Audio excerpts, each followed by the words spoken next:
2 मई दीदी फिर से आई, लेकिन ये हिंसा, उपद्रव और आगजनी कौन लेकर आया? ममता बनर्जी की बंगाल में वापसी के साथ ही पश्चिम बंगाल में राजनीतिक हिंसा की खबरें आ रही हैं।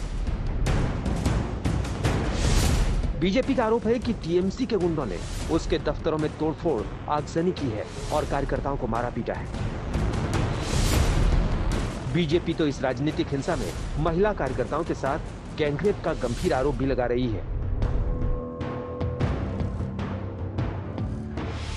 टीएमसी के खिलाफ हिंसा का आरोप लेफ्ट ने भी लगाया है। हालांकि टीएमसी के कार्यकर्ता भी हिंसा की भेंट चढ़े हैं। रविवार शाम से अब तक 10 राजनीतिक कार्यकर्ताओं की मौत हुई है।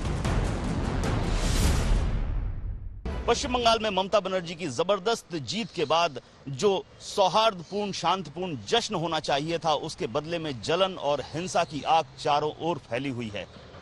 पिछले 24 घंटों में यानी रविवार शाम से जो हिंसा शुरू हुई है, अब तक लगभग 10 लोगों की मौत हो चुकी है। इनमें से 6 बीजेपी कार्यकर्ता हैं, 3 टीएमसी कार्यकर्ता हैं और 1 आईएसएफ कार्यकर्ता है।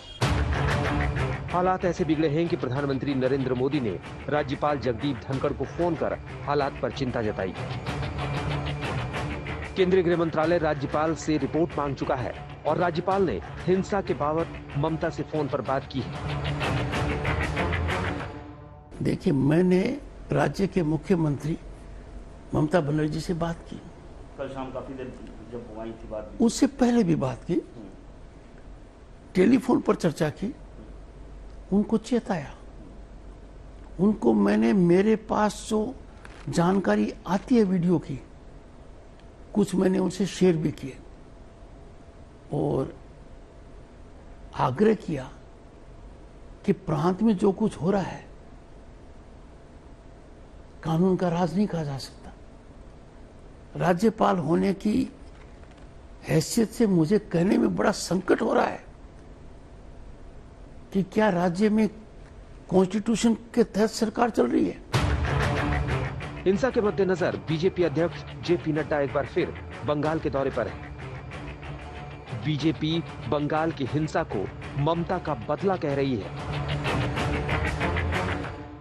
पश्चिम बंगाल के चुनाव के नतीजों के बाद जो घटनाएं देखने को और सुनने को मिली हैं,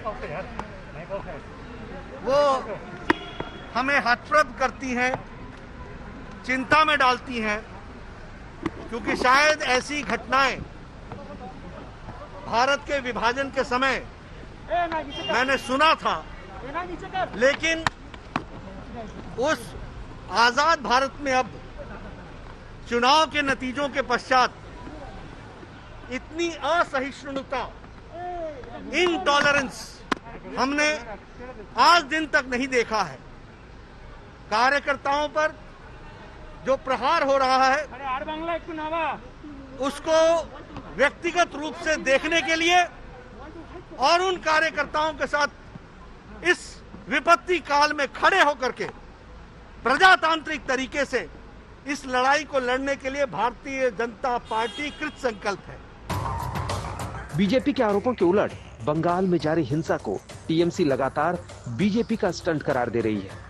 टीएमसी सांसद डेरेक ओब्रायन ने कोविड काल में सप्लाई की दिक्कत की एक न्यूज टैग करते हुए ट्विटर पर लिखा, राजनीतिक हिंसा पर प्रधानमंत्री बंगाल के राज्यपाल को फोन करते हैं 214% बढ़ा चढ़ाकर।